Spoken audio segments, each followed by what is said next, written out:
Conservationist and wildlife documentary maker Malcolm Douglas has died after a car accident in Broome.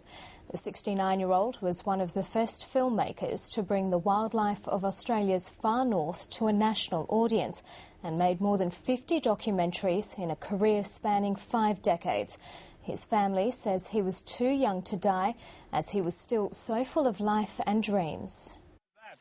Malcolm Douglas was a trailblazer for the many outback documentary filmmakers who followed. Originally a crocodile hunter, he became known as one of the reptile's most vocal defenders. If I didn't bring them in and put them in a captive situation, they'd be shot. Now, in a perfect world, I should not have any crocodiles here. They should all be out there in the Kimberley swimming around. Police say Mr Douglas was found pinned between his car and a tree at his Wilderness Wildlife Park and Animal Refuge. The 30-hectare property just outside Broome he created to conserve native wildlife. The death appears to be an unfortunate accident and there are no suspicious circumstances. Malcolm Douglas began making documentaries in 1964. His first, a record of a 4-year journey in Northern Australia called Across the Top.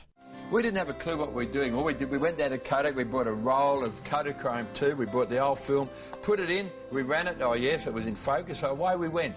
4 decades later, he was still making documentaries. Friends say he had boundless energy and a great love of the Australian outback. It's just such a surprise. You know, Malcolm was so full of life and you know, he was just so committed and passionate about his work. We just thought he was going to go on for years. He was mad as a cut snake, and he was a big kid at heart, and I don't think there'll ever be anyone like him up on that coast. In 1983, Mr Douglas opened a crocodile park in Broome and later the Wildlife Sanctuary. A true adventurer, a true character. He didn't mince his words, he said what he thought, and I think he had a great deal of affection in the hearts and minds of people of this country and particularly of Western Australians. In recent years, he's campaigned for heritage listing of the Kimberley and was a critic of government plans for resources projects in the region. The world has been changed so quickly, it's been so industrialised so quickly, overpopulated so quickly, we really must save these wilderness areas.